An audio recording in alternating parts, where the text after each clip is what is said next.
we have a special guest here today, and Samantha was a student of mine back in 2008 and 2009, and she went through the same engineering classes you guys are going through now. I believe I had her for several different classes, and she's just a tremendous student. I knew she was going to be extremely successful in high school. You could just tell by her work ethic and the demands that she put on herself, the workload that she demanded from herself. Samantha is an engineer, and she went to school to be an engineer, and she's been a practicing engineer for several years now. And I'm going to let her talk to you a little bit about what it's like to be the type of engineer that she is. And I don't want to, take any of her thunder, but it's a part of engineering that I don't deal a whole lot with in my classes. So if you look at our course syllabus in the beginning of the year, I said we're going to cover this type, this type, this type, this type. Well, there are no projects for the type of engineer that Samantha is, and it's just because it's way too smart for me and I can't figure it out. So she's going to talk to you a little bit about what she does on a daily basis, and some of you are really going to think it's cool where she worked at for a while, and so I'm gonna let her talk to you because she'll do a much better job than I am. So everyone, this is Samantha, and she is coming to you from the beautiful city of where? Chicago. Chicago, the home of the Chicago Bears, the Cubs, the White Sox. So I hope you're still a Pittsburgh fan. I don't know. The Bears are having a really good season. I'm kind of cheering for them. Their quarterbacks stink, though. Yeah, that's they true. Need to do something about their quarterbacks. But all right, so they're all yours. So everyone, let's give Samantha the attention that she deserves, please. Thank you. Hi, guys. Good morning. Good morning. So yeah, I'm a chemical engineer, to give that mystery away. And so I can talk a little bit about first what chemical engineering is. I didn't do that last class. And then I'll tell you guys a little bit about what I do, why I chose chemical engineering, and what I've done in my career.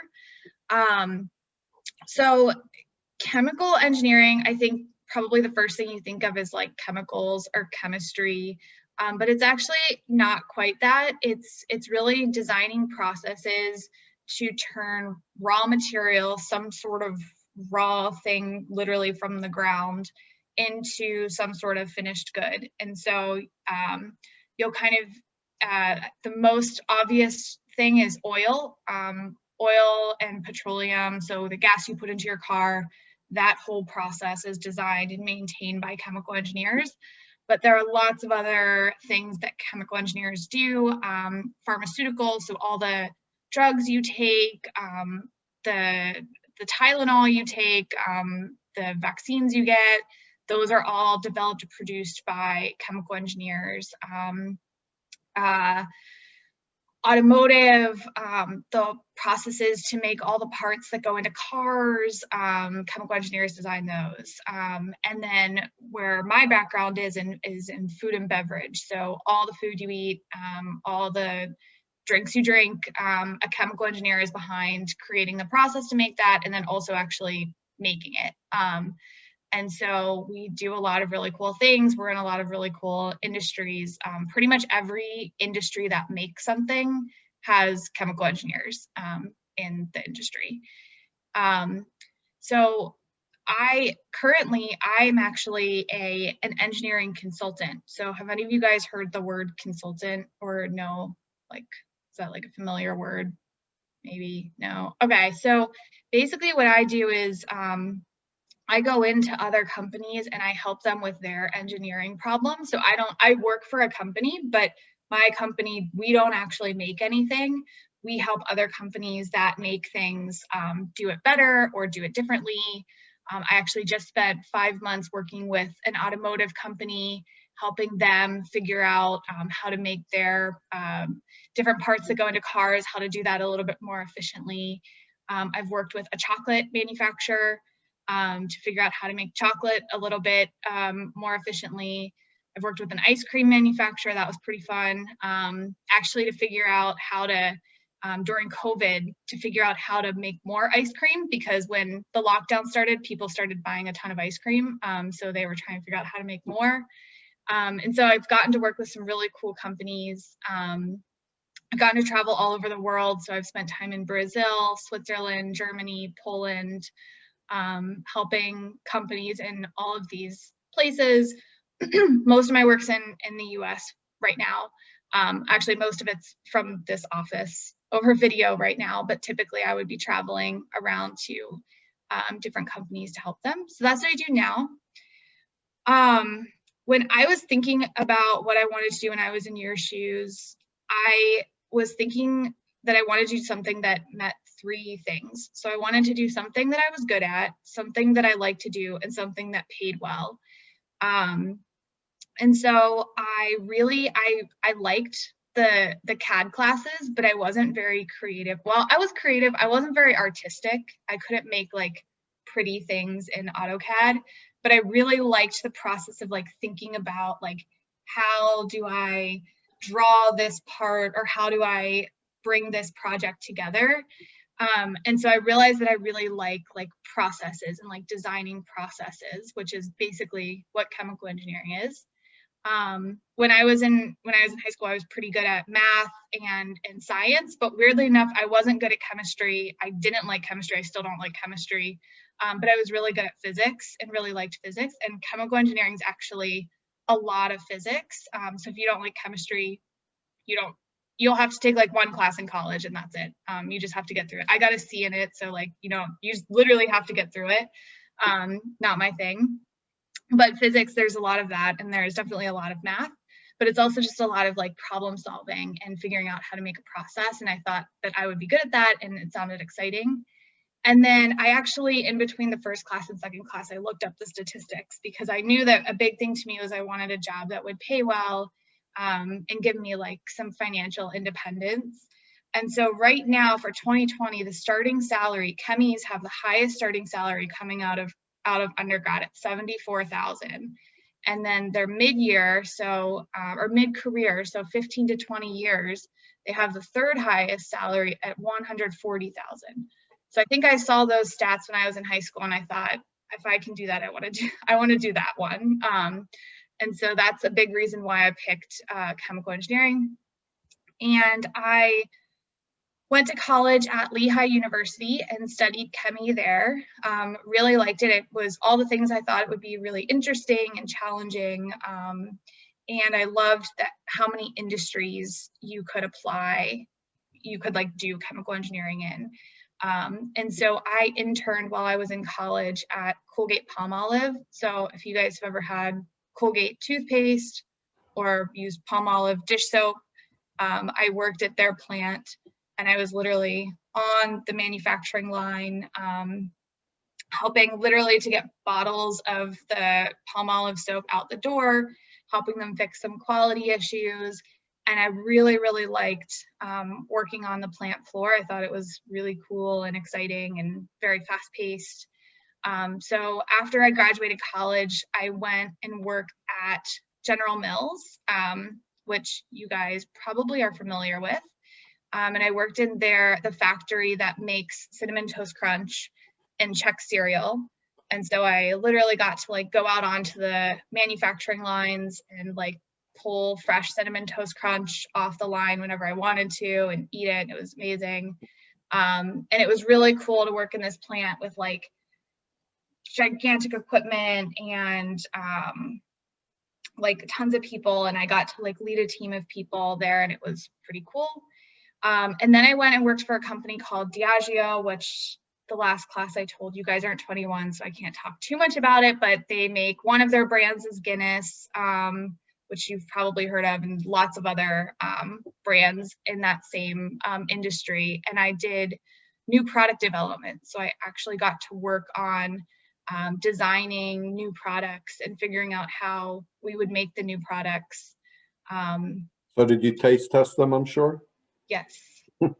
I bet those are some pretty interesting meetings.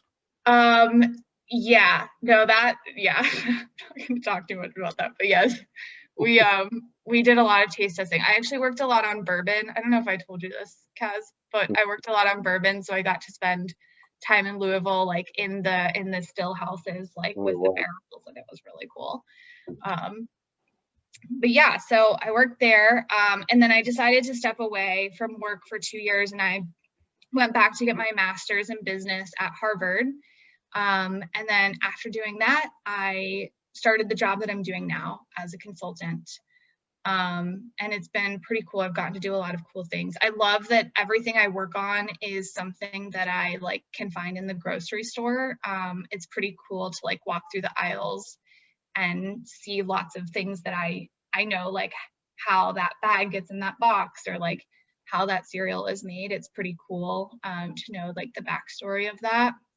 And then obviously it's a pretty male dominated industry. So frequently I'm like the only woman on my teams or in my in meetings. And so I feel like that's been really interesting, but also exciting for me as well. Sometimes I think there are difficult aspects because people don't trust me right away, or they second guess me because I'm female or because I'm young.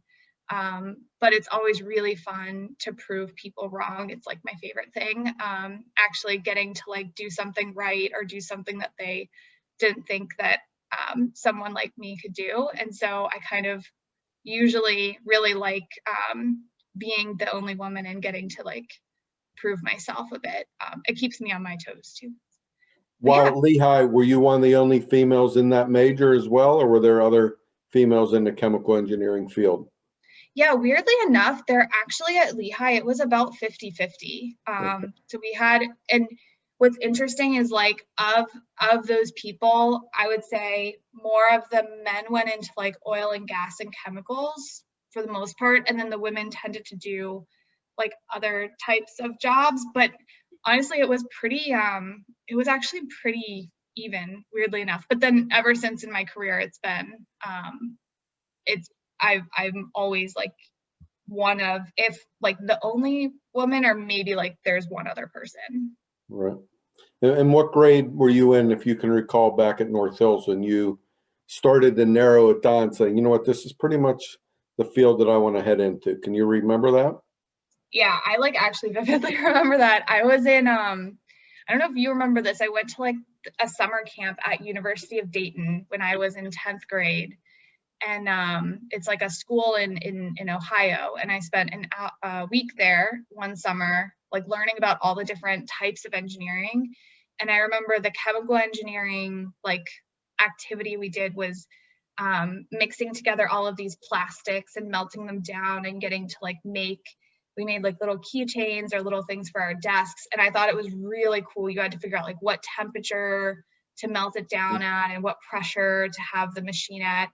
And I was surprised at how cool I thought it was. And that was pretty much from then on, I knew that's what I wanted to do. Good. Awesome. How about any hurdles that you've had along the way, besides being a female and a very young woman in this field that's basically dominated by, I'm guessing, people in their 50s and 60s? Any other hurdles that maybe you could give these kids some advice as to what you would change? Yeah. Well, so I would say like the one hurdle is just that it's hard. And I do remember when I was in college after my first semester of um, of classes, I thought I wanted to switch majors because I just was really, really struggling with the classes. I felt like I wasn't doing as well as I had done in high school, and it was pretty hard for me. But I stuck it out because I didn't know what else I would do. I didn't have like a good backup. I didn't want to do any of the other types of engineering. And I'm so glad I did. So like my advice there is college is when you get there in a few years, it is different from high school. It's harder than high school, but I think it is about perseverance. And the cool thing about college is like it's much easier to get help when you need it, retake classes if you need to, and ultimately like your GPA doesn't matter as much, especially if you're in a hard major like engineering. And so I think like I didn't realize that at the time, but when I was applying for jobs at the end of college, I realized that like my GPA wasn't that big a deal. It was more having the major and having kind of like gotten through some of the tough classes. So that would be my big piece of advice. And then the other thing that I did mention to the last class that I wish I would have done as a high schooler is I didn't really do much coding. And that's becoming it. Even when I was in college, it was a big thing, but I think even more so now, it's just becoming kind of a part of the job. Like you just need to be familiar with coding logic. And so I wish I would have done more of that in high school and taken advantage of the classes at North Hills, or even taken like a summer class at CCAC before college, just to understand that a bit more. But that would be my one piece of advice. If you want to do engineering, learn how to code now. It's much easier to learn now than in college when you're being pulled in a bunch of different directions with your other classes. How has COVID affected your work, and what is the climate of COVID in Chicago? Is it crazy like everywhere else, or your case is starting to spike? Yes. Yeah, it's been really bad. I have it. Today's my first day out of quarantine. I didn't know that. Yeah, I just got out of basement. I've been in quarantine for the last 13 days. Oh my gosh. Yeah. Are you okay? Yeah, I mean, obviously, yeah. Okay, I'm fine. But I've been in the basement I've been teaching out of my basement for the last week and a half. So it's been crazy. But so how has that affected your work? Are you able to go into these plants? Are you able to meet face to face with your clients or no? No, everything's on video. Some people at my company are still traveling in person, but I haven't been. So I would say like the biggest thing is that now I work and I live in the same space, and it's very claustrophobic. But I think work-wise, it's interesting because companies are facing very different problems than they were a year ago. And especially in food, which is what I do a lot of my work in, people, since everyone's at home cooking, there's a lot of people want like stuff to cook at home with, and there's not really as much food service business, like restaurants and stadiums aren't buying food. So a lot of my clients are figuring out how do they keep up with the at-home supply, like stuff, and maybe lower their supply of the food service stuff. So that's been really interesting. There's a lot of like really interesting things happening. Like I said, I was just working with an automotive company, and automotive companies, like people aren't really buying new cars right now, or they weren't for a while. So they're trying to figure out like how to not go out of business with people not buying new cars. So it definitely, like, the problems are really different right now, but still kind of exciting to. Is your job safe and you're good? Yeah. It's good. Yeah.